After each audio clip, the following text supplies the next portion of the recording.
د ایران په جنوب کې د نوي چاودنو غږ اورېدل شوی. امان وایي هورمزتنګي کې حق العبور لګول نه مني. نور حال په روانه ویډیو کې را سره واورئ او له موږ سره پاتې شئ. د ایران په جنوب کې د نوو چاودنو غږ اورېدل شوی. امان وایي هورمزتنګي کې حق العبور لګول نه مني.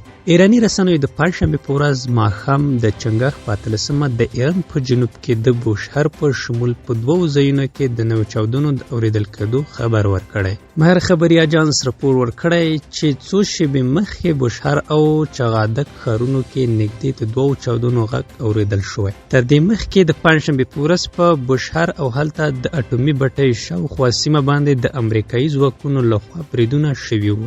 د دغه خبر له خپرېدو ښکاري چې د ایران په جنوب باندې د امریکا د بریدونو د دوام احتمال شته. په عین حال کې بلومبرګ خبري اجانس د پنجشنبې په ورځ راپور ورکړی چې امان په رسمي ډول ملګرو ملتونو ته ویلي چې د هورمزتنګي له لارې د کښتیو د تګ راتګ فرصت د حق العبور یا محصول اخیستو ملاتړ نه کوي. پر ایران د امریکا او اسرائیل له برید وروسته د ایران سپاه پاسداران په خپل لومړي اقدام کې ټولو کښتیو ته خبرداری ورکړی چې که له اجازې پرته د هرمز له تنګي تیر شي په نښه به شي.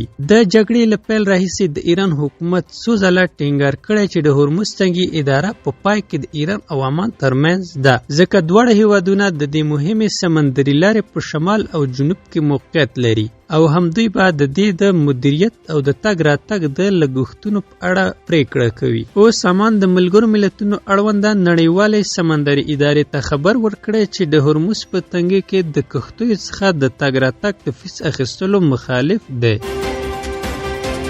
د ویډیو کتلو څخه مو نړۍ مننه.